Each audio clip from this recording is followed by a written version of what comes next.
Dako po tayo sa ating pong pag-aaral ng salita ng Diyos. Excited po ba tayo doon?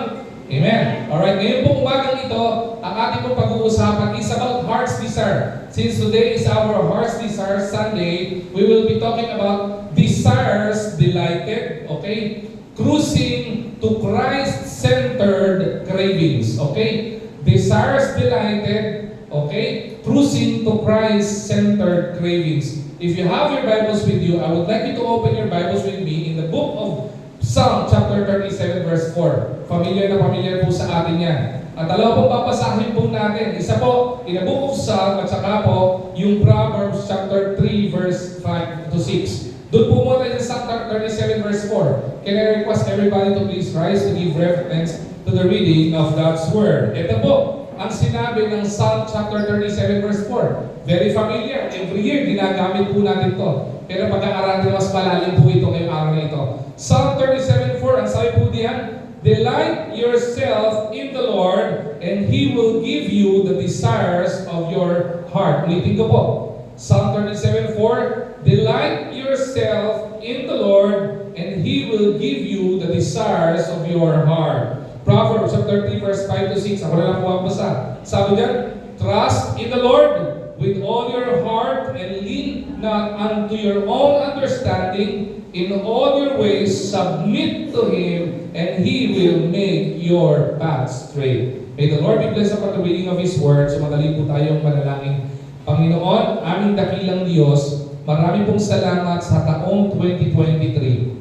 Lord, we've survived, Panginoon, at we've been sustained by your grace, Panginoon, sa buong 2023, dakilang Diyos. At binigyan niyo kami panibagong taon, panibagong pag-asa, panibago po, Panginoon, pagkakataon na kami ay makapaglingkod sa iyo. Hindi lang po bilang isang individual, kundi po, Panginoon, bilang isang church na itinalaga mo sa lugar na ito. Dalangin po, Panginoon, namin, patuloy na gamitin niyo po, Panginoon, kaming ilaw sa lugar kung saan po, Panginoon, kami itinalaga. Patuloy na pagyamanin mo, Panginoon, ang bawat ministeryo pinagkatiwala po, Panginoon, sa amin. At ngayong umaga pong ito ay tanggapin niyo po ang pasasalamat po, Panginoon, namin sa lahat ng mga katungkulan sa mga panalangin aming dinalangin sa iyo. At nagkapasalamat din po, Panginoon, kami sa mga bagay na hindi mo tinugon na panalangin namin at hindi mo pa tinutugong panalangin namin sapagkat alam namin kayo po ang nakakaalam ng tama at perfect timing sa lahat ng mga bagay-bagay, Panginoon. Kaya po sa taring ito, gabayan niyo po kami samahan sa pag-aaral ng iyong salita. Itago niyo po ako sa iyong likuran. Gamitin niyo po akong instrumento na tagapaghayag ng iyong salita ngayon pong umagang ito sa pangalan ni Jesus. Amen at Amen. Maaari po tayo magsipo. Again, ang ating pong tatalakayin, ang ating pong i-discuss ngayon ay sana po magbigay ng kaliwanagan sa atin when it comes to our heart's desire. Okay?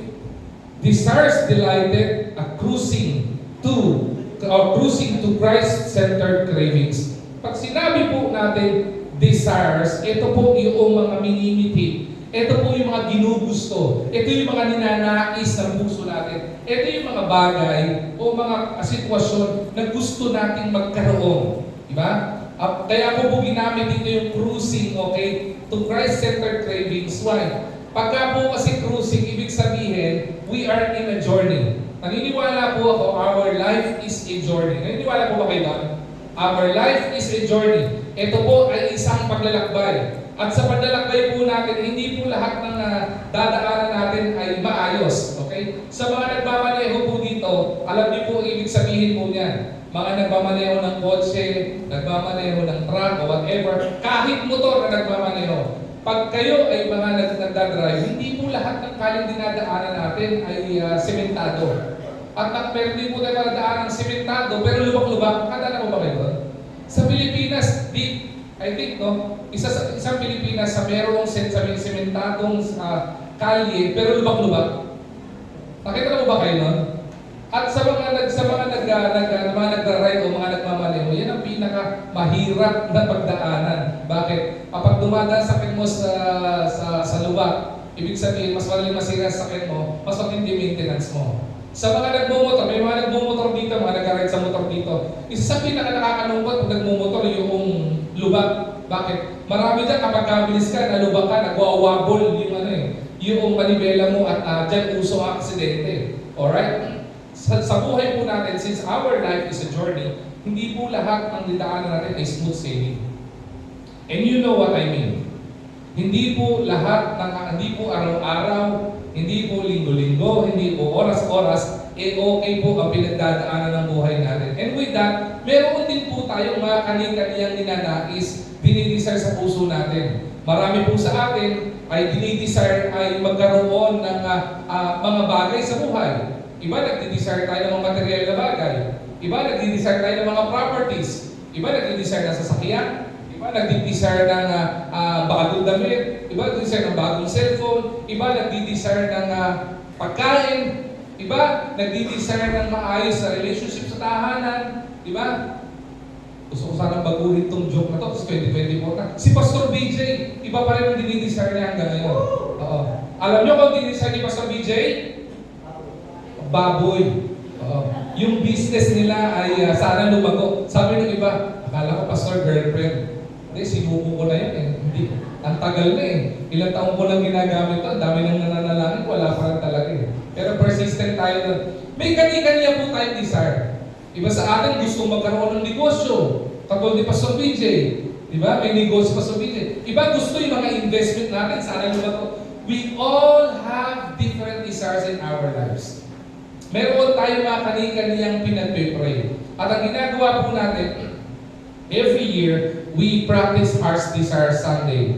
And when we do practice Heart's Desire, maunawaan po natin, ang Heart's Desire po natin ay hindi po wish list sa Panginoon. Okay? Hindi po yan yung parang pag nilagay mo dyan,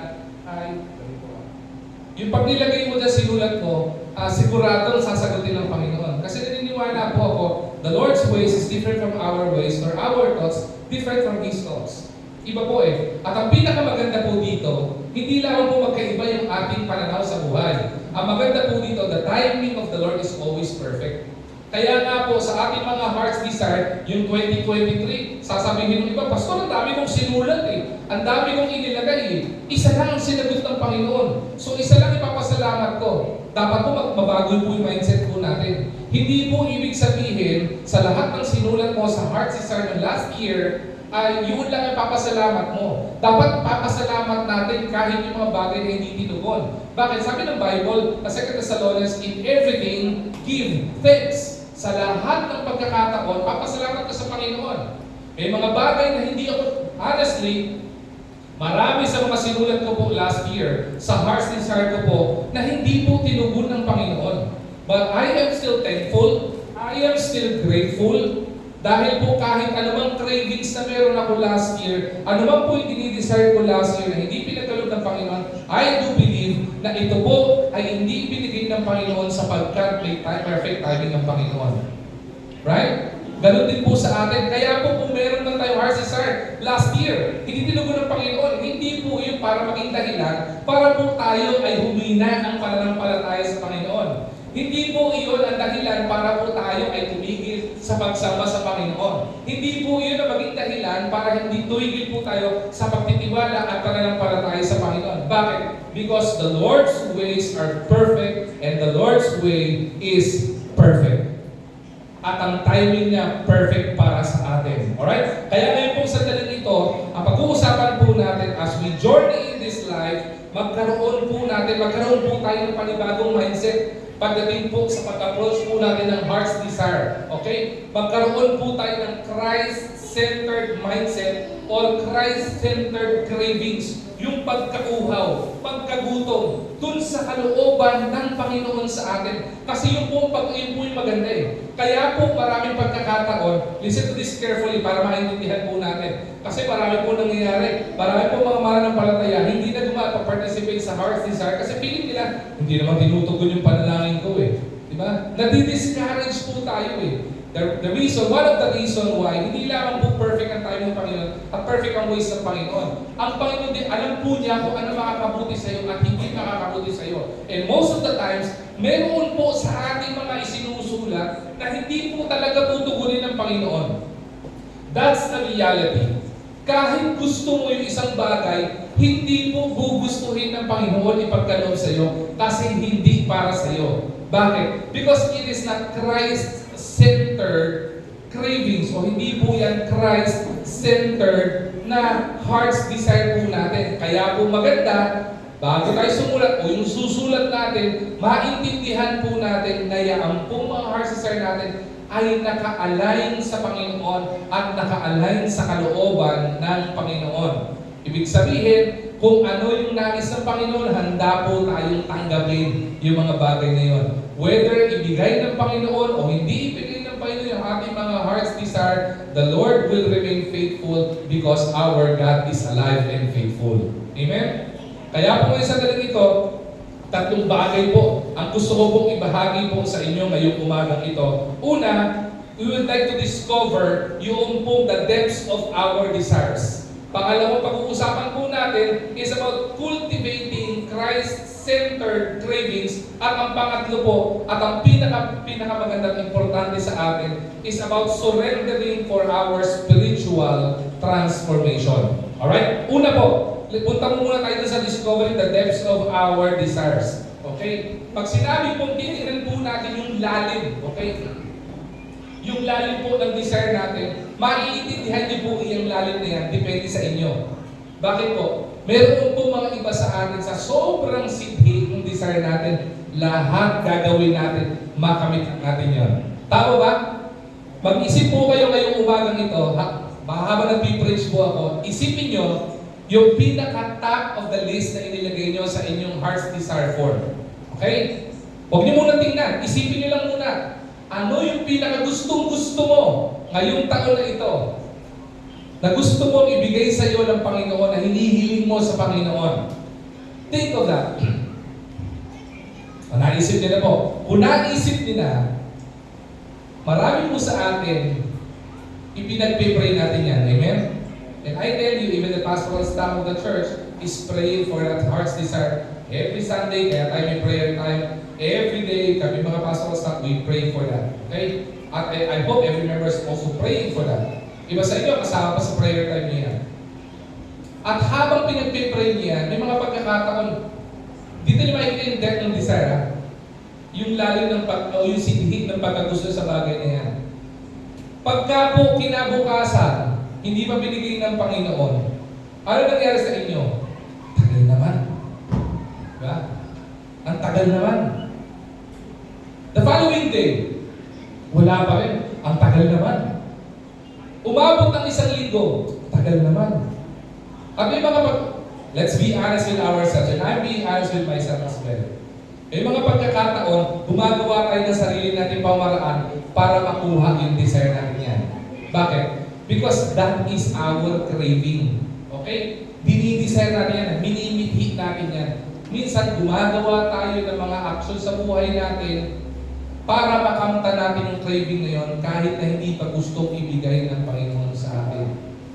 Kaya po may mga pagkakataon, imbis na yung maging blessing sa atin, yung nakakamta natin, hindi po nagiging blessing sa atin. Bakit? Kasi hindi po kalooban ng Panginoon. The depths of our desire. At kapag kami nag-uusapan po yung desire at yung cravings natin, okay? Ang maintindihan po natin is about unpacking the innermost inclinations of our heart. If we will be digging inside our heart, anong laman yan? Anong gusto niyang masatisfy? Anong gusto niyan? Pag nasatisfy kasi yung cravings mo, ano nangyari? Natutuwa ka eh. Sino po sa inyo, yung pag kumakain kayo, kunya po tayo sa isang restaurant, o kaya bawal po sa isang restaurant, meron kang hinahanap na lasa. Di ba? Hindi po pwede pumunta ka sa fast food. Hindi kasi gusto ko lang dyan. Minsan pupunta ka sa isang lugar na restaurant kasi nagkikrave ka for that. Ibig sabihin, hinahanap ng panlasa mo. And you want to satisfy that craving. Kaya marami kang gagawin para masatisfy yun. Even to sometimes, hindi pa nararapat para sa iyo. I'll be honest. Ako po, I crave so much of meat kasi meat eater po ako eh. I don't know, sabi ng mga doktor, kapag ka-type O ka daw, ay, ang tawag ito, meat eater ka. Type O ka ba? Hindi? Ano ka? B+ ka. So, mahilig ka sa gulay. Medyo. Bawal.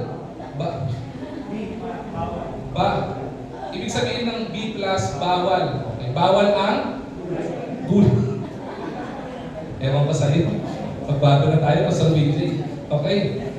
Sabi nila, kapag ka ang type daw ng dugo mo ay O, meat lover ka. I don't know if that's true or not. Pero for me, it's true for me. I've been craving a lot for meat. Pagka mahandaan ako ng steak, tuwan-tuwa ako niyan. Pag may pork sa pagkainan, tuwan-tuwa ako dyan. Lalo na kapag may liempo, tuwan-tuwa ako dyan. Kaya alam niyo kung ano, tuwan-tuwa din po sa akin ang mercury drug. Bakit? Kasi regular akong bibili ng maintenance eh. Diba? Sometimes, hindi okay para sa atin, but because we wanted to have that cravings, gumagawa tayo ng mga bagay para makamtan po yun. At kapag nakuha mo yung cravings mo, you feel satisfied. Diba? Pag-summer na, ang common na craving pag summer, ano? Halo-halo. Kita niyo?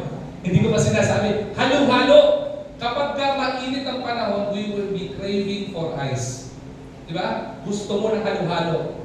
Kapag mainit ang panahon, gusto mo, nagkikrave ka ng ice cream. Diba? Pagka mainit ang panahon, nagkikrave ka na pumunta sa swimming pool. Diba? Nagkikrave ka na pumunta sa beach, lumangoy ka, magbakasyon ka. We've been craving for that. At kapag na-meet po yun, na nangyari sa atin, our craving becomes satisfied. It becomes, we feel an inner satisfaction in our life. Kaya nga po maganda po yung sinabi ng Psalm chapter 37 verse 4 when it comes to heart's desire. Ang sabi po doon, delight yourself in the Lord. Balik po tayo sa title, okay? Ang title po natin is Desires Delighted. In Tagalog, yung minimithi ng puso po natin, nasasatisfy. Okay? Sa Bible verse na binasa po natin in Psalm chapter 37 verse 4, ang sabi po sa Tagalog po diyon, delight thyself unto the Lord, hanapin mo sa Panginoon yung katuwaan.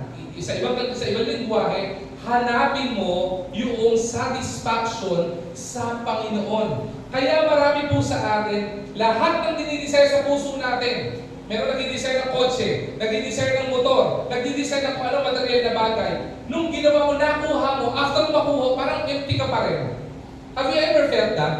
Yung tipong, dinidesign ko to, lahat ng gagawin ko, magdodoble trabaho ko, gagawin ko to, di ba? Mag-i-invest ako sa ganito, makuha ko lang itong gamit na to.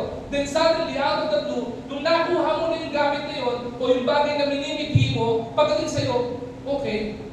Tapos, experience ba yun? Kunyari, kung gusto mong motor, may tayong taga-Rusi dito, gusto mo ng motor. Gusto mo ng motor. Gumawa ka, nag-ipon ka, nag-down payment ka, bumili ka, binigyan ka nila ng discount. Diba? Sana all, no? Oo. Tapos binigyan ka pa ng helmet. Diba? Tapos pagdating sa'yo, okay, tapos na. Tapos yung bagay na yun, pinababayaan mo na. Okay? Hindi mo na pinapansin. Pero nung una, gustong-gusto mo yun. Di ba? Papasok tayo, actually may continuation po ito. Dahil itong buwan po natin is our stewardship and cheerful giving month. Pag-uusapan po natin yung stewardship.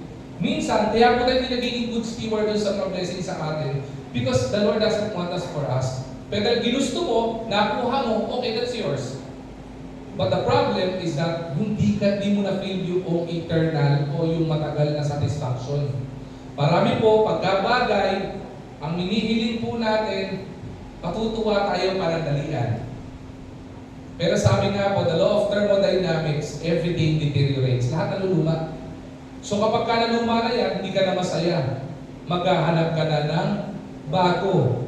Diba? Maghahanap ka na ng mas bago. Kaya nga, every Christmas gusto bago ng bago eh. Diba? Sabi ito, ang pinakamagandang tinuturo ng Panginoon dito, hanapin natin sa Panginoon yung satisfaction ng buhay natin. Alam niyo po kung bakit? Actually, kahit dito, pwede ko lang ihinto yung mensahe. Alam niyo po kung bakit? Kasi ang Panginoon ang ino-offer niyang satisfaction, ang ino-offer po niyang katuwaan at kaligayahan sa buhay natin ay hindi po matutumbasan ng kahit anong bagay. pong mga bagay na material na hihilingin natin sa Panginoon, temporal lang na satisfaction na may bibigay niyan. Pero kapag sinaliksik po natin yung kalooban ng Panginoon at ang gusto ng Panginoon sa atin, eternal satisfaction ang ibibigay po niyan. Kaya isa po sa maganda po natin na i-desire sa puso natin as we unpack the innermost inclination of our heart, ano ba talaga nilalaman ng puso mo? Ano bang iniisip mo lang? Are we looking at heart's desire na tipong pang temporal lang o pang eternal? I'm not saying huwag kayo magsulat sa heart's desire nyo. Meron akong heart's desire form dito. Diba? Nakalagay dito sa heart's desire form natin yung prayer for our country, for our leaders, praying for our church leaders, praying for the ministry, praying for family, praying for others, praying for self. Diba? Bahala kayo kung saan nilalagay yung material na mga bagay po na ilalagay niyo po dyan. Pero meron po tayong idinagdag po dyan mga nakalipas sa taon eh. Prayer for the salvation of. Kaya po natin dinagdag to kasi mas mahalaga po iyon eh. The most important thing in this world is salvation. Hindi po mabibili ang salvation. Kahit meron po kayong 1 milyon o may billion po kayo, yung kaligtasan po hindi po mabibili. Kasi maliwanag po ang sinabi ng Panginoon eh. Sabi ni Jesus Christ, I am the way, the truth, and the life. No one cometh unto the Father but by me. Sabi ni Jesus Christ. Wala po pwedeng pumunta ng langit kung hindi po pagkakalooban ng Panginoon ng biyaya at pag-ibig. Ang tawag po dyan ay salvation. And the truth of the matter, because we are all sinners, we are all hell-bound. Lahat po tayo nagkasala eh. Wala po sino man sa mundong itong hindi nagkasala. Ako nagkasala. Lahat tayo nagkasala. Whether maliit, malaki, o mas malaki pa, lahat po tayo nagkasala. Wala po excuse dun eh. When sin entered into the world, it was passed to all mankind. Nung nagsimula po na makurap si Adam and Eve, sin entered into the world. It was passed to generation. And all of us are hellbound. But we thank the Lord for His everlasting and unfailing love sa bawat isa po sa atin. Dahil ipinagkaloob po niya yung bugtong na anak niya para magbigay sa atin ng kaligtasan. And that is what we are to desire. Maging part ng desire po natin yung mga bagay na naka-align po sa Panginoon. Though hindi po masama na mag-desire ng mga material na bagay. Believe it or not, hindi po masama. Even I myself, may mga material na bagay akong dinidesire for myself, for my family, even for the church. Meron po akong personal na dinidesire ng mga material na bagay for the church. Hindi po masama po iyon. Pero ang sinasabi lang po natin, if we will be desiring of something, at gusto natin masatisfy yung ating sarili, magkaroon tayo ng katuwaan, kagalakan, o satisfaction, ang tinuturo ng Panginoon sa atin is for us to seek satisfaction from our Savior, Jesus Christ. Yun po ang sinasabi ng Panginoon dito. Maganda pong huhugutin po natin yung kakuwaan, kaligayahan, hindi po sa mga temporal na bagay, kundi sa mga eternal na bagay. At eternal na tagapagligtas natin, kundi alam din sa Panginoon lamang. Okay? So muna po, we will be digging the deeps of our desires and longings. Gaano kalalim ba yung mga dinidesire mo? At dahil malalim ang desire mo sa puso mo, yung mga bagay na minimithi mo, o may mga minimithi ka man, mahalaga ang paliwanag ng Proverbs chapter 3 verse 5 to 6. Handa po ba tayo na magtiwala sa Panginoon? Because the Lord says, trust in the Lord with all your hearts and lean not unto your own understanding. In all your ways submit to Him and He will make your path straight. Ito po yung bagay na maintindihan po natin para hindi po tayong mga mananampalataya, pag may sinulat o may dinisar, may pinanalangin, hindi po tayo naiinip. Marami po sa atin kasi, we all human beings are so excited with things that we desire and we are longing for and we are craving for. Kapag may ginusto tayo, gusto natin, agad-agad nandyan eh. Pag may kinikrave tayo, gusto natin, kagad nabitikman natin. Kapag may dinidesire o gusto tayo makuha sa buhay po natin, gusto po natin, nandyan po kagad yan eh. Pero kapag hindi po binigay po yan, ano po magiging reaction po natin? Tatalim po tayo sa Panginoon. And that's a reality na marami pong mananampalataya. Kaya po tumalikod sa Panginoon kasi feeling po nila, ang Panginoon hindi nakikinig sa kanilang panalangin. Do, ang Panginoon, 24/7 po ang Panginoon. Ang Panginoon, dahil pa niya mga call center agent, Ang mga call center agents, may shift yan eh. Madaling araw o umaga. Ang Panginoon, siya lang ang call center na hindi natutulog. Bakit po? Pag tumawag ka, nakikinig po ang Panginoon eh. Pag nakikinig ka, may respond ang Panginoon po sa atin kaagad eh. Alright? Pero ang tanong, kapag ka po ba hindi po natin nakamtan yung pinagpipray po natin, tatali po na tayo sa Panginoon o panghihinaan po tayo ng loob? Hindi po sana maging ganon. Kaya po maganda po yung sinabi ng Panginoon dito, magtiwala po tayo sa Panginoon. Ipagkaloob ng Panginoon o hindi pagkaloob ng Panginoon sa ngayon, yung inimitin ng puso po natin, matuto po tayo magtiwala sa Panginoon. At huwag po natin asahan yung sarili po nating katalinuhan o sarili natin kaalaman sa mga bagay-bagay. Bakit po? Ang ating pong isipan ay limited. Ang Panginoon, unlimited po ang kanyang kaisipan. Hindi lang po niya nakikita yung buhay mo ngayon. Nakikita ng Panginoon yung buhay mo in the past, yung buhay mo ngayon at ang buhay mo in the future. At alam ng Panginoon kung anong best fit para sa iyo. Alam ng Panginoon perfect timing para sa iyo. Yung po mahalaga po dito, kaya mas mahalaga po dito, matuto po tayong habang naghihintay sa katugunan ng Panginoon, sa ating mga minimited heart's desire, matuto po tayong magtiwala sa Panginoon. At huwag pong asahan na sa ating kaalaman at pag-unawa, at sa lahat ng gagawin natin, matuto po tayong mag-submit sa Panginoon at ipagkatiwala sa Panginoon ang kanyang kalooban. Bakit? Kasi kapag ginawa po natin yun, itutuwid ng Panginoon ang ating buhay. At itutuwid po ng Panginoon ang ating future. Wala naman po sigurong gugustuhin dito na ang future nyo ay pariwara. Wala pong sigurong tao na narito, mananampalatay na narito, ang gusto mo, mapahamak ka in the future. Pag natuto po tayong magtiwala sa Panginoon, Panginoon po ang magtutuwid at magtatama ng buhay natin. Hindi man po ganong kasmooth yung journey natin, maaaring dumaan tayo sa lubak-lubak na daanan ng ating buhay, pero kapag natuto po tayong magtiwala sa Panginoon, we will discover the depth of our desires aligned to the Lord na ang Panginoon ay maaasahan kailan at kailan pa man. Alright? Ngayon po, tapos na po tayo sa pagkakaintindi ng desire. Okay? Ngayon po, tingnan po natin, paano po natin i-cultivate yung Christ-centered cravings. Di ba? Paano po natin i-align na ang iyong heart's desire ay naka-align po sa Panginoon. Mamaya po, may i-share po ako sa inyong nasubukan ko po, personal, na biblical, na bagay kung bakit tinugon at kung paano tinugon ng Panginoon yung heart's desire ko. Tuturo po natin yan maya-maya. Ngayon, ang sabi po dito, dalawang bagay lamang po ang dapat natin matutunan. For us to cultivate, okay? For us to groom yung ating pong sarili o yung ating mga heart's desire to a Christ-centered cravings or desire, kailangan pong una is seeking the Savior first. Ano po sabi ng Matthew 6:33? But seek ye first the kingdom of God, ang sabi po, and His righteousness, and all these things will be given to you as well.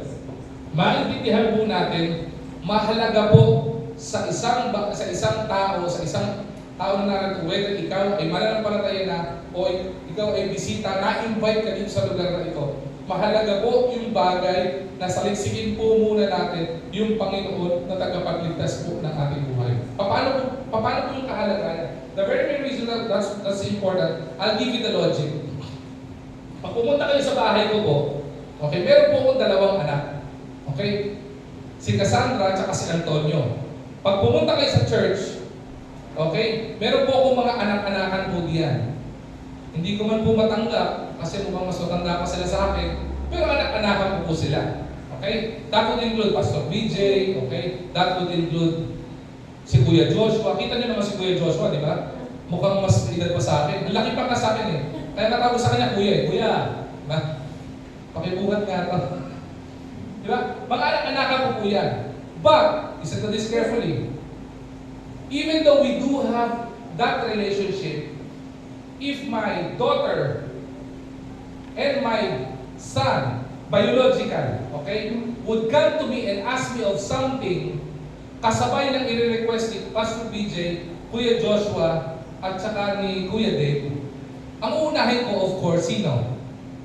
Uunahin ko yung aking anak. Bakit? Kasi biologically, we have a relationship sa Panginoon. Sa isa't isa. Right? So may mga bagay din po sila na tipong hindi na nila kailangan hingin sa akin. Na kailangan na privilege sila bilang biological children ko sila na po pwede nilang gawin. For example, pumunta sila sa kwarto namin. Di ba? Pwede yun.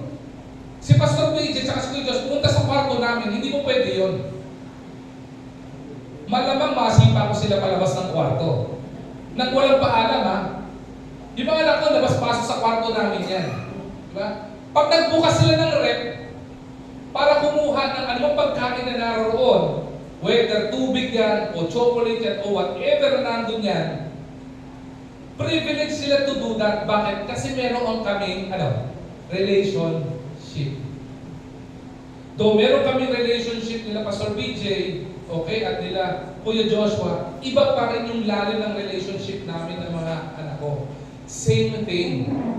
Kaya po marami mga pagkakataon, okay, yung mga heart desire po natin ay hindi po binibigyan ng katugunan ng Panginoon because we haven't seek the Savior first. Baka po wala pa po tayong personal na relasyon sa Panginoon. It doesn't mean, I'm not saying na ang Panginoon ay prejudice, no? At sinasabi, ang Panginoon namimili lang pala nabibigyan niya. No! Hindi ko po sinasabi yun. Ang biyaya ng Panginoon para sa lahat po eh. Pero pagdating sa pagbibigay ng heart's desire, siyempre, sino uunahin ng Panginoon? Hindi po ba't yung mga anak po niya muna? Ang tanong po dito, if we are to cultivate Christ-centered cravings, do we have personal relationship already with the Lord? Meron na po ba tayong kaligtasan? Tinanggap na po ba natin ang Panginoon? Kasi maliwanag po ang John chapter 1 verse 12. Kapag ka tinanggap mo ang Panginoon, but as many as receive Him, to them gave He power to become the sons of God. Ginawa kang anak ng Diyos eh. Nagkaroon ng adoption eh.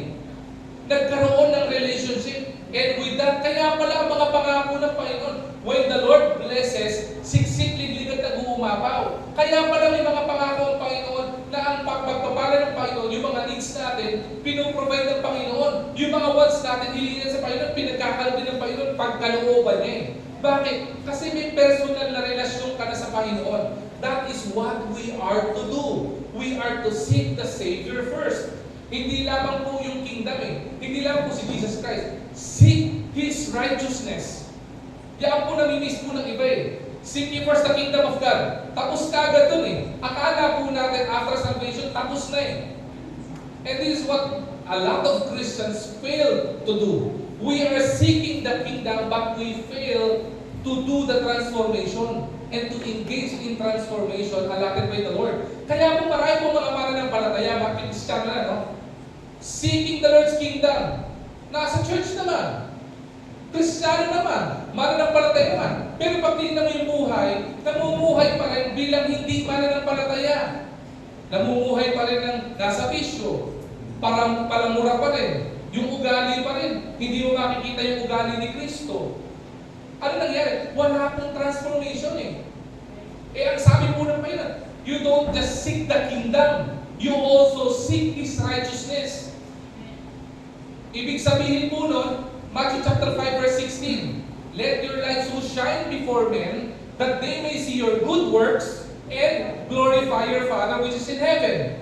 Kasi kung tunay kang mananampalataya, if we are truly seeking His kingdom, if we are truly a child of God, and we are seeking yung katuwiran ng Panginoon, we will also desire yung pong transformation sa buhay natin. And the transformation in our lives is not only a transformation in the status quo of our life, but transformation in the innermost self na meron po tayo. At yan ay wala pong iba kung hindi lahat ng gagawin natin, lahat ng iisipin natin, lahat ng magiging desisyon natin, everything would be aligned to God, cultivated under Christ-centered cravings because we wanted to glorify the Lord. Kaya pag nasusulat tayo, pagsulat mo ng heart desire mo, sinusulat mo, hindi lang dahil gusto mo yan. Kaya mo gusto yan kasi gusto mo na pag nagamit sa yan, i-glorify mo ang Panginoon. If I pray for a new vehicle, okay? Kung nag-pray ako ng vehicle, iba sa akin, kaya hindi pinagkakalap ng Panginoon. Pag nagkaroon ako ng bago sakit, ipoporma ko to. Diba? Pag nagkaroon ako ng sasakyan, naku!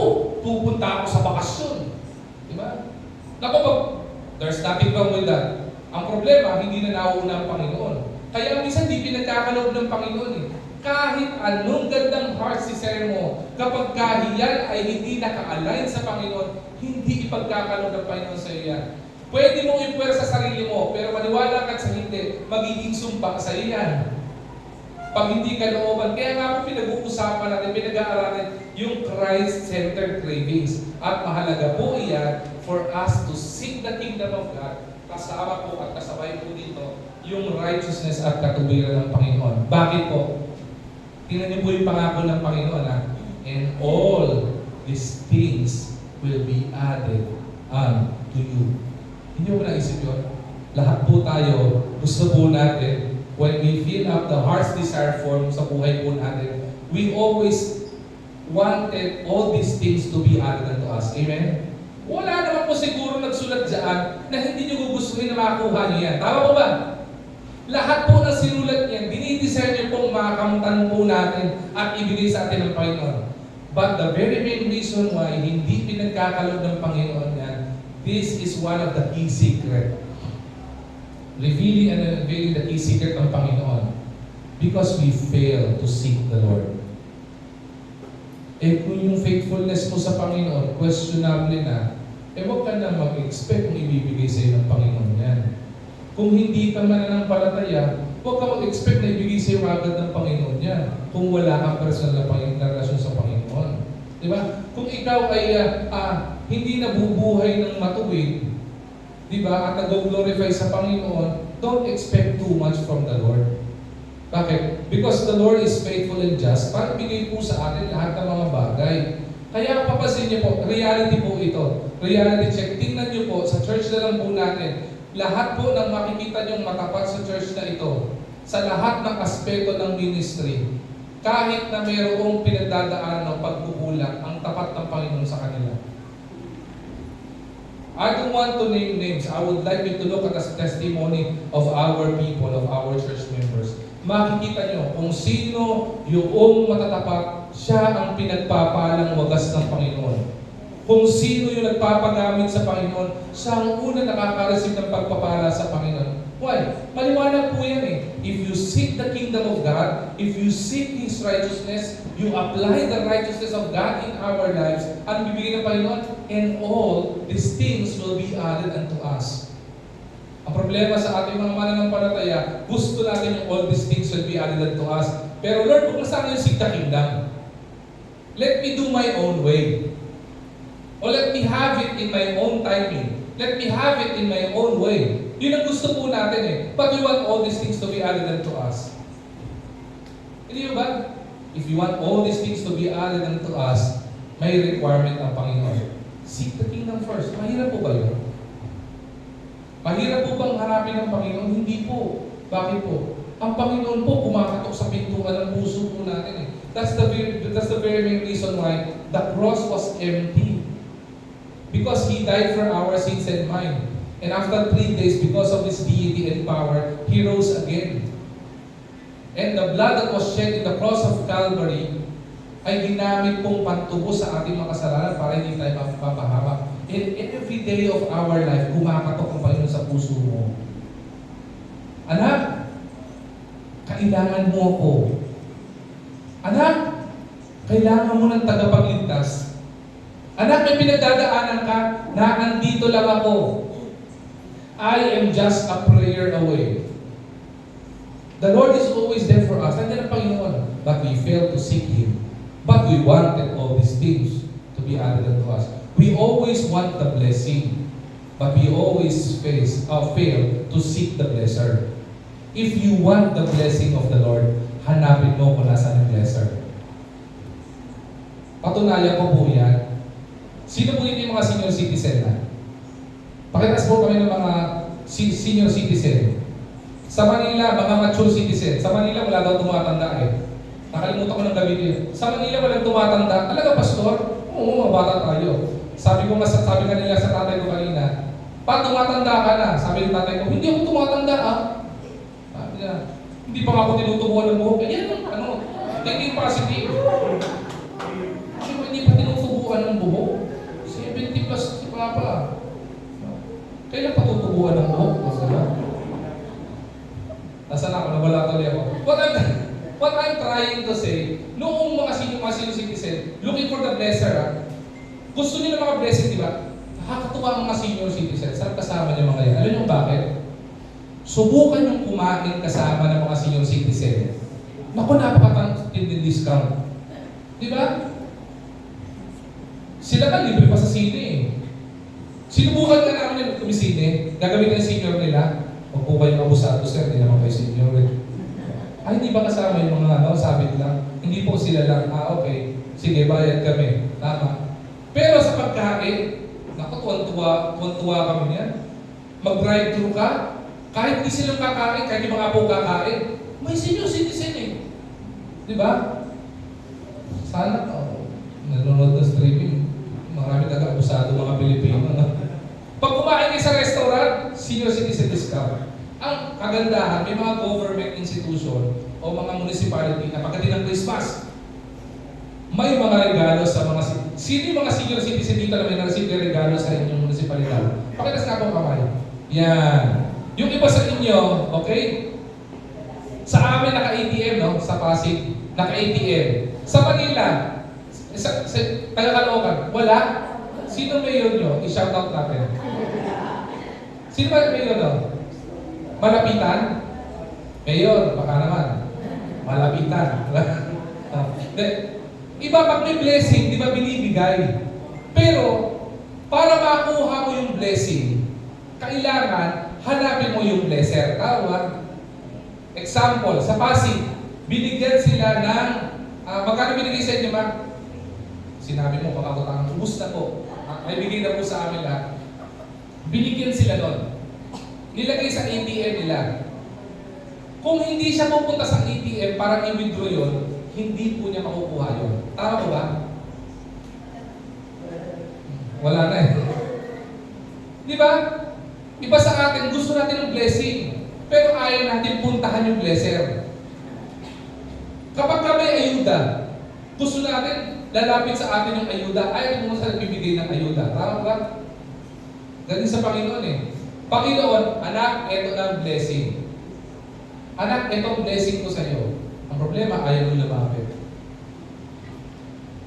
Minsan, nasa church pa lang blessing. Ayaw mo lumapit sa church. Ayaw mo punta sa church.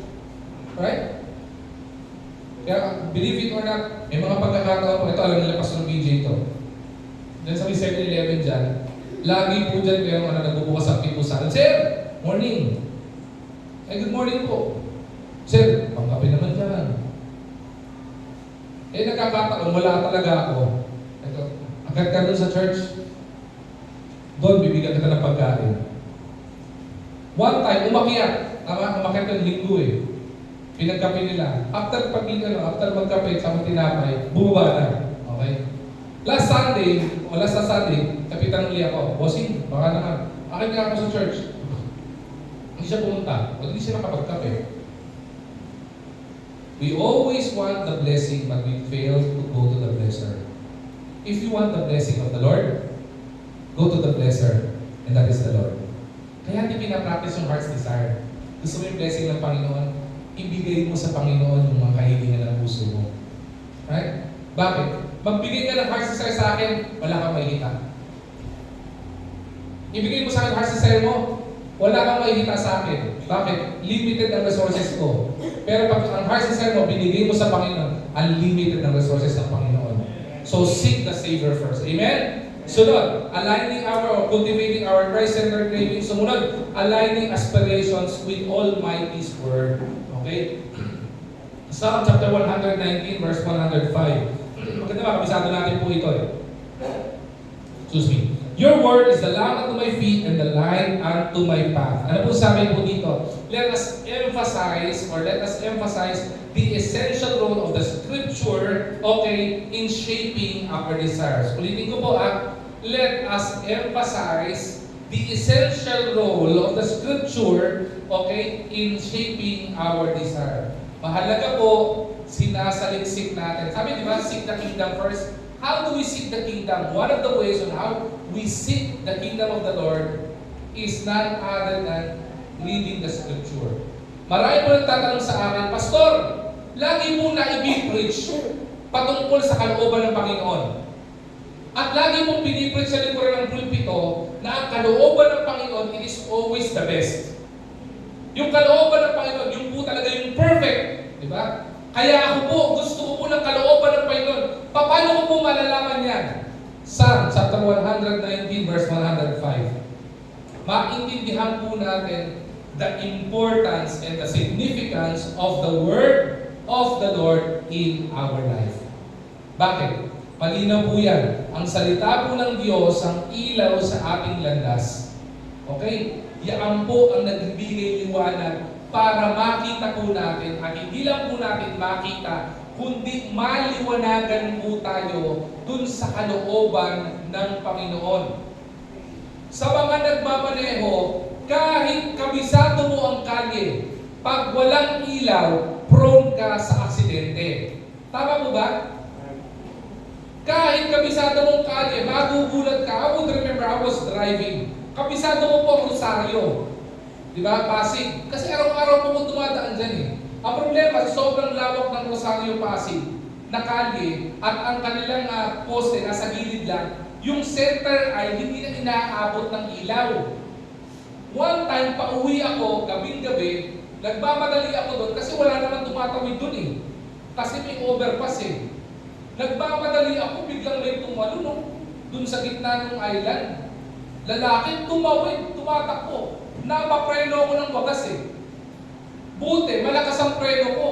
Kung hindi, makikita niya ng creator niya. Ganun din po, marami po sa atin napapahamak ng landas at napapahamak tayo, nakakapahamak din tayo ng iba kasi wala pong ilaw yung landas sa dinadaanan po natin. Hindi po tayo po pwede magmalaki. Nakabisado ko yung kali na yan. Kabisado ko itong buhay na to. The truth of the matter, kapag wala pong guidance ng Panginoon, wala pong ilaw ng Panginoon dyan, mahapapariwara po tayo ng landas.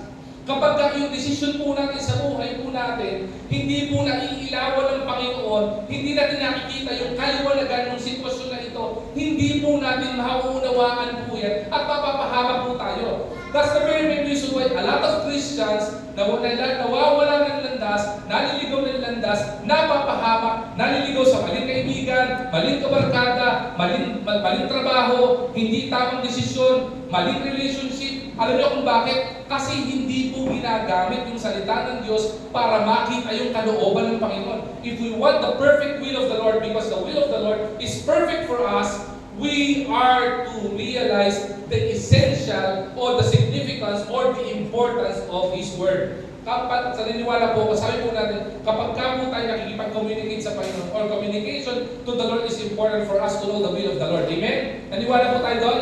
Na ang pakikipag-usap, pakikipagkalamitan sa Panginoon ay mahalaga para maintindihan ang kalooban ng Panginoon. Amen? Paano po tayo nakikipag-usap sa Panginoon? At paano po nakikipag-usap ang Panginoon sa atin? On how we are to communicate with the Lord, we always use prayer. Tawag, Panginoon, ito po ang heart ko. Panginoon, ito po ang pangailangan ko. Panginoon, ito po ang kalalagayan ko, Panginoon. Panginoon, discourage po ako. That is how we communicate to the Lord. But the question is how the Lord communicates back to us.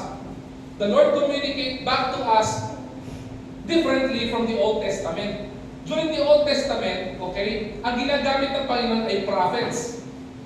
The problem, when pumasok ang New Testament, okay, church age, okay, sabi ng Bible, the law and the prophets were until, John.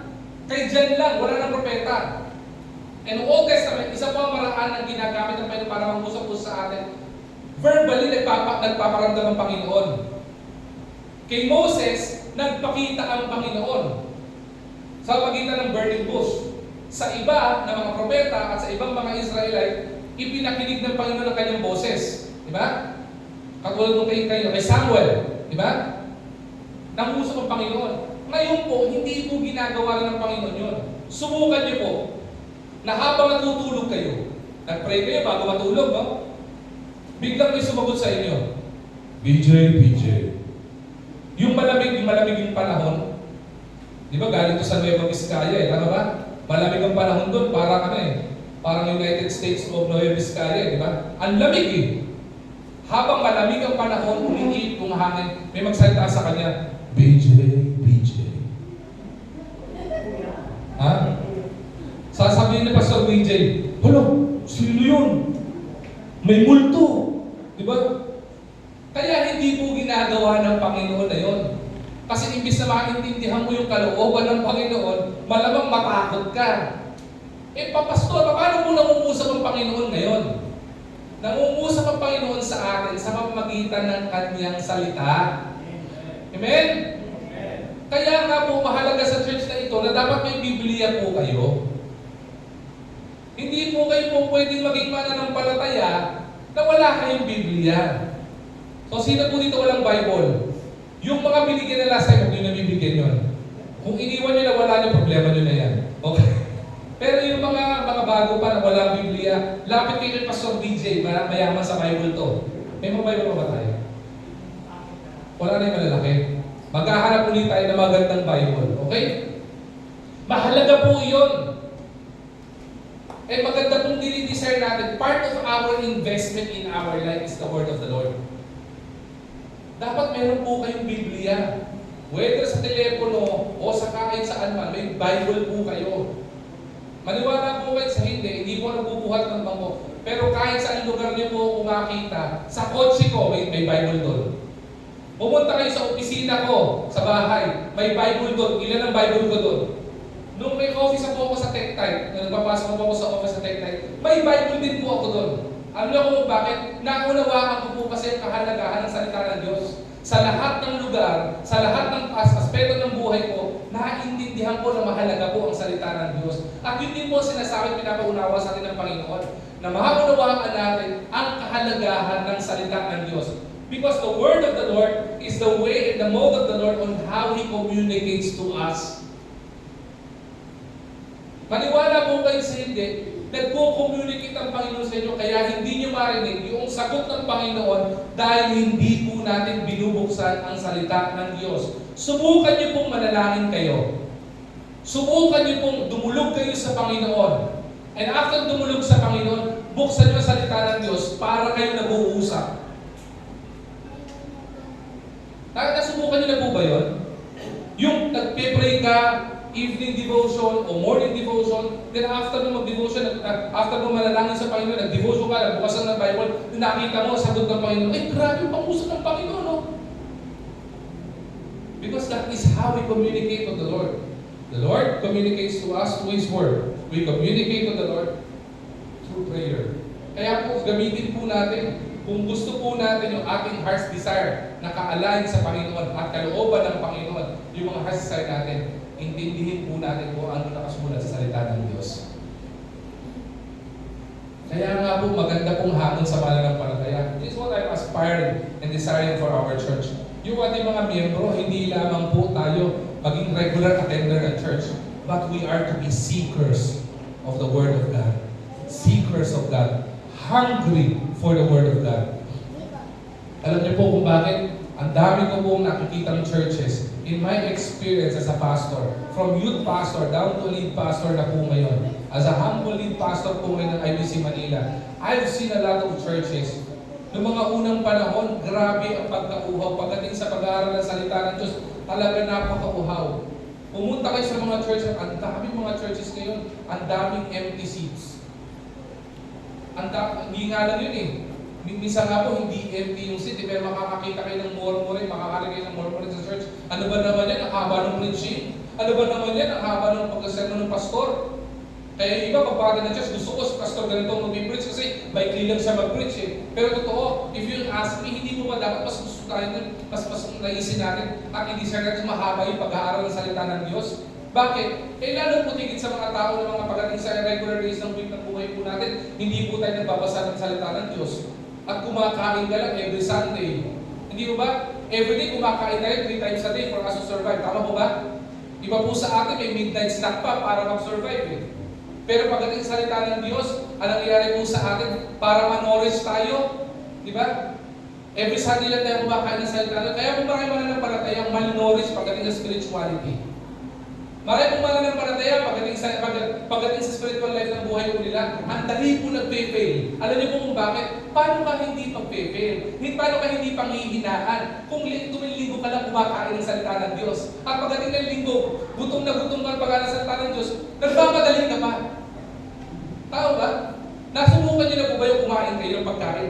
Kahit anong sarap ng pagkain, pag kinain niyo yan ng mabilis, maniwala kayo, sasakit ang tiyan niyo, maiimpatyo kayo. Bakit? Ang pagkain, pag kinakain yan, ini-enjoy. Right? Ganun po pagkain po, di ba? Pagka kumain kayo, ini-enjoy niyo po yan. Ninanamnam niyo, ang sarap ng lasa nito. Lasang sibuyas, di ba? May sibuyas, may kamatis, di ba? Ang sarap ng sabaw, di ba? Lasang magic sarap. Di ba? Magic na magic talaga yung sarap. Di ba? Ninanamnam niyo. Hindi po tayo mga mananampalataya. When we listen to the Word of God, if we find the essentiality of the Word of God, anumang pong bahagi ng salita ng Diyos na napapakinggan natin o nababasa po natin, ninanamnam po natin yung sarap.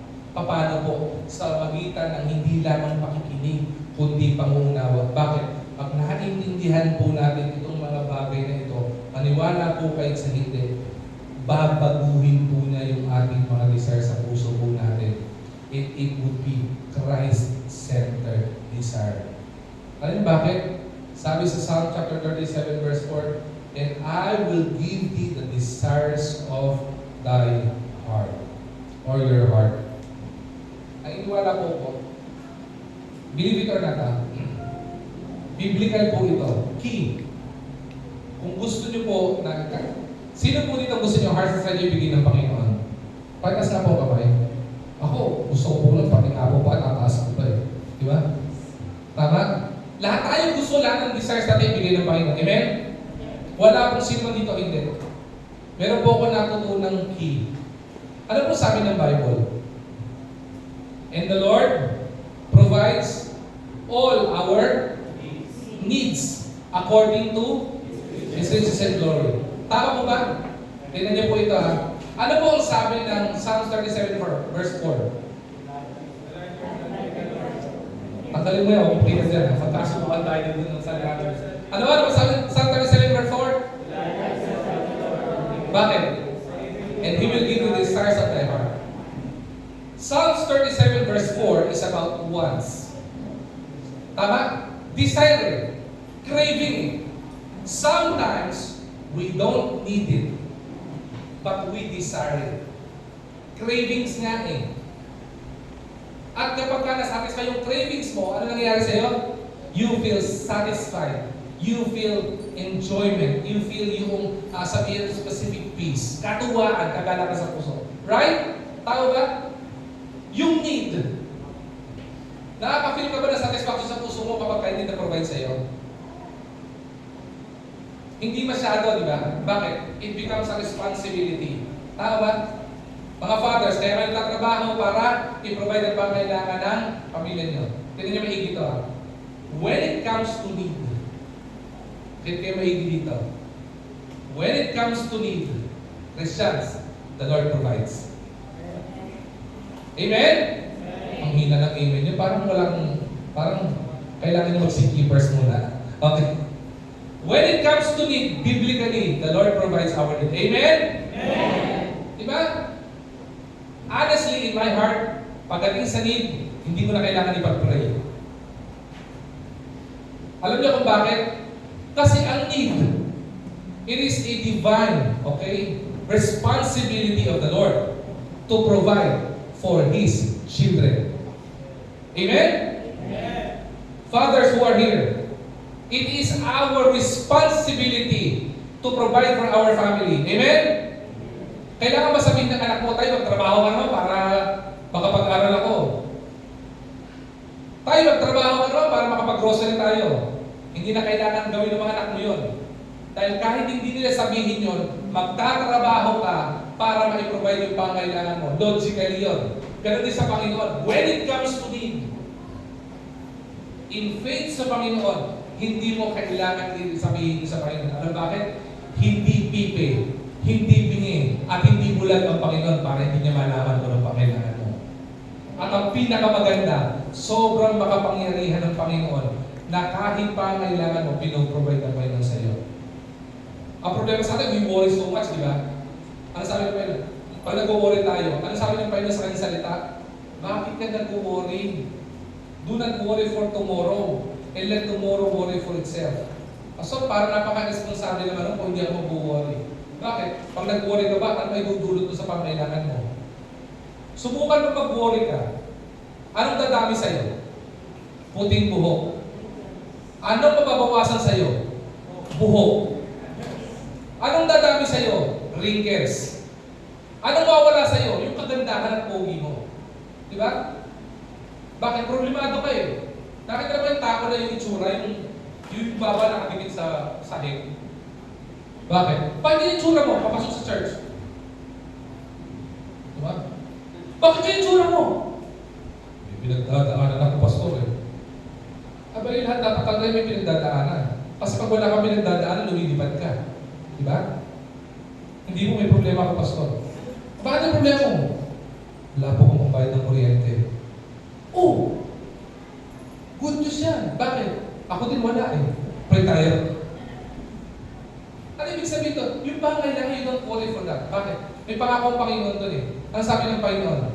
Even the birds of the air, the Lord provided for the needs. Meron po ba kayo nakita na ibon sa langit na bumagsak, napayat? Pag tingin niyo pagbagsak na kawawa naman yung ibon, malnourished. Tama ba? Wala kayo, bakit pangako ng Panginoon yun eh? Even the birds of the air, the Lord provided for their needs. Tayo pa kayang mga anak ng Diyos, hindi mo provide ng Panginoon pangailangan. Amen? Paniwala po kayo. Pumunta po kayo sa lamay ng mga Baptist. Punta na po kayo sa lamay ng mga Baptist. Baptist tayo eh, di ba? Pag pumunta kayo sa lamay ng mga Baptist, karamihan ng namatay na Baptist, alam niyo kung ano kayo namatay? Heart attack. Namatay. May kutsinilyo sa tabi. Di ba? Ang masakit nun, sa lamay ng mga Baptist, patay no? May patay. Sa iba, biskwit lang at saka kape. Di ba? Ang handa. Pag Baptist namatay, fiesta. May pagkain eh. Lalo sa, nakapunta na pag may namatay sa probinsya. Pag may namatay sa probinsya, pati yung mga buhay, gugustuhin na rin mamatay. Ano yun? Bakit? Ang gastos eh. Lahat ng pupunta makikiramay eh. Kailangan pakainin mo eh. Sa Manila, hindi ganun eh. Right? What I'm just trying to say is simple. Pangailangan natin at binibigay ng Panginoon. Tama? Hindi mo na kailangan problemahin yun. At ang pinakamaganda dito, Psalm 37:4. Sa sobrang buti at bait ng Panginoon, hindi lang pangailangan mo ang binibigay ng Panginoon. Pati mga hindi mo kailangan at kinikrave mo lang at minimithi mo, may kapangyarihan ng Panginoon ipagkaloob sa ito. Lalo tigit kapag kakalooban ng Panginoon. Tandaan po ninyo, wala pong anumang malaki sa mundo ito na hindi kaya ibigay ng Panginoon. Amen? Talaga, Pastor? Eh kung mag-pray ako na sports car, oo, kaya ibigay ng Panginoon. Tanong, ibibigay ba sa iyo ng Panginoon? Kasi isa lang naman yan eh. Pe-pray ka na sports car, may pampagasolina ka ba? Wala. O hindi ibigay sa iyo ng Panginoon yan. Di ba? Eh, ano gagawin mo sa sports car mo? Napakalaking paperweight niyan. Right? Marami nagpe-pray eh. Lord, bigay mo ako ng motor. Yung brum-brum. Di ba? Gusto ko niyan. Ang tanong, marunong ka bang magmotor? Hindi po. O hindi pagkakaroon ng Panginoon sa iyo yan. Bakit? Magbibigay ba ang Panginoon sa iyo na ikakapahamak mo? Hindi align sa kalooban ng Panginoon eh. Kaya nga pinagsasabihan mo ibang mga workers natin eh. May mga nakita ako nagmumotor. Sitahin ko. Galing magmotor ah. May lisensya ka? Wala po. Umalis ka sa motor na yan. Bakit? Una, hindi magandang testimony. Di ba? Kristiyano ka, wala ka lisensya. Pag nahuli ka, lapit mo sa Pastor DJ, Pastor, Yung contact naman natin sa police, baka pwedeng saluhin mo ako. Maniwala ka, huwag mo sasabihin sa akin, pakukulong kita.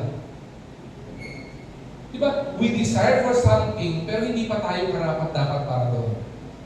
Kung mag-desire ka, naka-align sa Panginoon. I would remember, nung nag-desire po kami personally, ako po personally na sasakyan, ang tagal di binigyan. Siguro, 15 years old, nag-desire na ako ng kotse. I'll be honest. To the point na, kinukosyo ko Panginoon. Panginoon, nakala ko po ba makapangyarihan ko? Makapangyarihan ka. Panginoon, nakala ko po ba great provider ka? So, napapahin ko, dapat pa specific yung prayer. So, nung time na yun, nag-pray ako, Lord, bigyan mo ako ng kulay pulang sasakyan. Yung Toyota Corolla. Uso nun yung mga nakasetup na toms. Ang Toyota, sports car nila, toms. Bigyan mo ako nun. Hindi binigay ni Lord. Sabi ko, Lord, ba't hindi binibigay? Eh, kasi wala ka lisensya eh. Marunong ka ba magmaneho? Oo nga. Until satisfy ko lahat ng requirements sa kailangan, then the Lord provided for my need and my wants. At nung binago ng Panginoon sa sarili ko, bakit? Nagkaroon ako lisensya. Hindi pa rin binigay ng Panginoon. Ay ko, Lord, kahit na luma na yung toast, okay lang. Hindi pa rin binigay ni Lord. Bakit? Sabi ng Panginoon, anak, ang puso mo hindi pa rin nakaalign sa akin. Alam ko, pag binigyan ka ng sasakyan, ipagmamayabang mo lang yan, kapapahamak mo yan. Mangangarera ka lang. Diba? Accelerator, happy ka lang. Ikakapahamak mo. Okay. Alam nyo, kailan ko na-receive yung sasakyan na pinag-pray ko? From 15 years old, okay? Na-receive ko yung sasakyan. 2002, first vehicle I've got. Adventure na kulay blue na sports, 2-tone. Alam mo, paano binigay ng Panginoon yun? Sinabi ko sa Panginoon, ito po ang desire ko, kahit ano po sasakyan, yung magagamit ko po sa ministry. Maniwala po kayo, pinagkalog ng Panginoon. Sabi ko, yung pala lang ang sikreto eh. Nung nakita ng Panginoon, tama na ang puso ko, handa na ako, ready na ako, saka pinagkalog ng Panginoon. Alam nyo, that first vehicle of mine, hindi lang po namin nagamit ng Panginoon. It was the first vehicle na nagamit ng IBC Main na panundo ng mga elderly. Naging driver po ako ng mga adults, yung mga sumusundo ng mga hindi na makapaglakad, yung bubuhatin yung makasumakay sa kotse. That was the first ministry ng sasakyan po ngayon. Ang sasabi po natin, even our wants, ibibigay ng Panginoon. What is your wants? Align it to the Lord's will and believe it, the Lord will give you. And if you want, ibigay ng Panginoon desire ng puso mo, don't make it just a want, make it as a need. Because the need, hindi mo na kailangan ipag-pray sa Panginoon. The Lord provided. Right? The wants, ipag-pray mo, i-align mo sa Panginoon. But if it's a need, the Lord provides. Yun ang pinakamaganda. Panghuli po, pinakapanghuli sa lahat, is surrendering for spiritual transformation. Dalawang bagay lang po, mabilis lang po ito. Una, when it comes to surrender, ano po common na kamay kapag sumusurrender? Paano po? Ganito po ba? Is this how we do it? Paano po pagkasabi, huli ka? Anong ginagawa mo? Ha? Ganito po ba? Hindi. Pag sinabi ng plus huli ka, surrender ka na, ganito ka. That's the very main reason why when we worship to the Lord, may mga makikita po kayo, nakataas ang kamay. Hindi po gusto lang magpahangin ng kilikili yun. Kaya po gusto magtaas ng kamay. Sabi niya sa Panginoon, Lord, I surrender my life to you. That's the meaning of it. Bakit? Mahalaga po iyon. When we approach our heart's desire as we cruise and as we journey to Christ-centered cravings, for our desires to be delighted, we are to surrender our heart's desire for spiritual transformation. Ano ibig sabihin ito? Una, the act of abandonment. Ibig sabihin, urging a wholehearted surrender of desires to the divine Savior that we have. Ano po sabi ng Romans 12 verse 1? Kabisado po dapat natin to. Therefore, I urge you, ini-encourage tayo ng kapatid natin. Apostle po sabi dito, brothers and sisters, in view of God's mercy, to offer your bodies as a living sacrifice, holy and pleasing to God. This is your true, proper worship. So, mamaya kapag ilalagay na po natin dito yung heart's desire po natin, it is also part of our surrender sa Panginoon. Bakit? Yung totoo, lahat ng isusulat mo dito, kung gugustuhin mo, pwede mong gawa ng paraan para makamtan mo. But putting it here and into the Lord is about you declaring to the Lord, Lord, yung gusto ko ng puso ko, hindi ko na po papakunin ng sarili ko. I will surrender everything sa iyo. You give it to me or not, alam niyo po ang tama. Alam niyo po ang perfect. Ipinagkakatiwala ko po sa inyo ito. Okay? This is my worship to you. This is also part of my sacrifice to you. And I want to please you, O Lord. Pag ipinagkaloob niyo po sa akin yan, kung bagay yan, gagamitin ko po yan to glorify you. Kapag ka po relationship yan, gagamitin ko po yung relationship yan para yung relationship yan mag-glorify po Panginoon sa iyo. The act of abandonment, willingness to abandon your self-desire for the godly desire na meron ng Panginoon sa buhay mo. Diba? Yun ang pinakamaganda po doon. At ang panghuli, the transformation through trust. Ano po sabi po dito? Makikita po natin dito yung pag-reshape ng desire po natin. Maganda pong example po dito yung sa buhay ni Ezekiel. Ano sabi ni Ezekiel dito? I will give you a new heart and put a new spirit in you. I will remove from you your heart of stone and give you the heart of flesh. Maganda po dito, ma-reshape po yung ating pong sarili. Ano sabi ito? Ano yung pinagkatiwala po dito ni Ezekiel? Yung matigas na puso. Sabi ni Ezekiel, Panginoon, yung matigas ko pong puso, naging dahilan kung bakit matigas ang ulo ko. Yung matigas ko pong puso, yung po naging dahilan kung bakit ako naging unfaithful sa iyo. And I want you, Lord God, to reshape my desires. And my desire is not only cultivated and aligned to you, O God, but primary desire of my heart is for my heart to be a heart willing to listen to you. And not only willing to listen, but willing to obey. Ano ginawa ni Ezekiel? He abandoned himself. He abandoned his fleshly desires. He abandoned his heart for God's desire and plan for his life. And believe me, isa sa pinaka-popular na tao na ginamit ng Panginoon sa banal na kasulatan, wala pong iba kundi si Ezekiel. Very colorful ang buhay. And you know, kung bakit naging kagamit-gamit colorful ang buhay ni Ezekiel is because he learned to surrender his will to the Lord. He willingly surrendered his heart. Yung gusto niya, yung fleshly desire, isinorender, sinuko niya sa Panginoon. Lord, it's all yours. Panginoon, mamaya, before we do our prayer, maglalagay tayo ng heart desire. It is us saying, Lord, all my desires, gusto ng puso ko yan, i-desire ko, pero I trust you. Ikaw po bahala magtulog niya. Now, as we wrap up this message, maintindihan po natin that this is an invitation. Invitation to what? This is an invitation for us to reflect, okay, on our own hearts. Salisigin natin yung puso natin. Ano ba laman yan? Anong desire po niyan? Naka-align ba sa Panginoon yung desire niyan o hindi? Fleshly desire lang ba yan o yan talagang gusto ng Panginoon para sa iyo? And let us encourage ourselves to what? To seek the Lord's guidance. To seek God's guidance for our lives. And align ourselves and our desires to the desire of the Lord and the will of the Lord for our life. Bakit po? Magandang simulan yung taon na nagkakaroon tayo ng mindset.